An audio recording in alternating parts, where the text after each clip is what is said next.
देश की ताकत तीनों है महान, जवान, किसान और जनता महान। ट्रंप की कहानी झूठी निकली। जयशंकर ने लोकसभा में किया खुलासा, भारत पाक तनाव में अमेरिका की कोई भूमिका नहीं। ऑपरेशन सिंदूर ने बदला आतंक के खिलाफ भारत का रुख। बड़ी खबर विस्तार से। Exclusive full story in Hindi. नई दिल्ली, संसद भवन। भारत और पाकिस्तान के बीच अप्रैल 2025 में हुए सैन्य तनाव और ऑपरेशन सिंदूर को लेकर एक बार फिर अमेरिकी पूर्व राष्ट्रपति डोनाल्ड ट्रंप ने दावा किया कि अगर उन्होंने हस्तक्षेप न किया होता तो दोनों परमाणु संपन्न देशों के बीच युद्ध छिड़ जाता। लेकिन सोमवार को विदेश मंत्री एस जयशंकर ने लोकसभा में इस दावे को पूरी तरह झूठा और भ्रामक बताया और कहा कि अमेरिका का इस संघर्ष को खत्म करने में कोई प्रत्यक्ष या परोक्ष रोल नहीं था। 22 अप्रैल से 17 जून के बीच प्रधानमंत्री नरेंद्र मोदी और ट्रंप के बीच कोई संवाद नहीं हुआ, न कॉल न संपर्क। ऑपरेशन सिंदूर, नया भारत, नई नीति। जयशंकर ने बताया कि 22 अप्रैल को हुए पहलगाम आतंकी हमले के बाद भारत ने पाकिस्तान पर जबरदस्त कूटनीतिक और सैन्य दबाव बनाया। इसी के तहत शुरू हुआ ऑपरेशन सिंदूर, जो भारत की आतंकवाद के खिलाफ नीति का न्यू नॉर्मल बन गया है। उन्होंने विस्तार से बताया कि यह नीति 5 मजबूत स्तंभों पर आधारित है। आतंकवादियों के प्रति कोई सहानुभूति नहीं, वे छन्य नहीं है। सीमा पर आतंक का हर निर्णायक जवाब मिलेगा।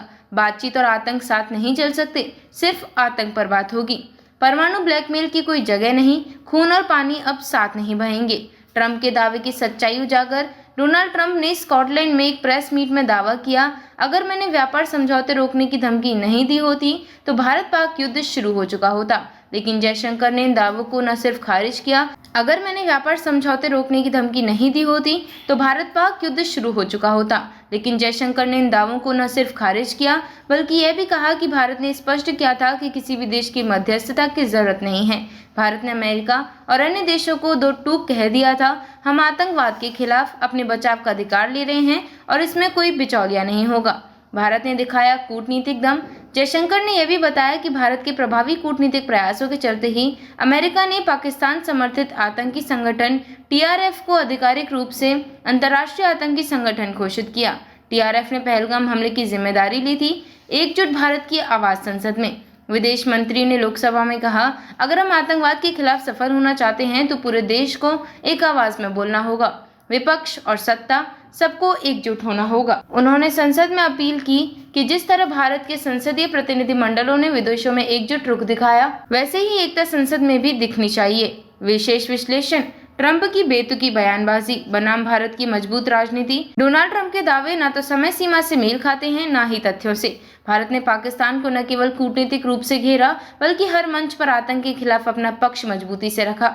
ऑपरेशन सिंदूर अब केवल एक सैन्य अभियान नहीं बल्कि भारत की बदलती भू राजनीतिक सोच का प्रतीक बन चुका है। जयशंकर ने ट्रंप की झूठी कहानी की खोली पोल, न कॉल न भूमिका। ऑपरेशन सिंदूर बना आतंक के खिलाफ भारत की नई नीति का प्रतीक। भारत बोलेगा, अकेले बोलेगा, आतंक पर कोई मध्यस्थता नहीं। टीआरएफ को अमेरिका ने घोषित किया आतंकवादी संगठन। भारत की कूटनीति की जीत।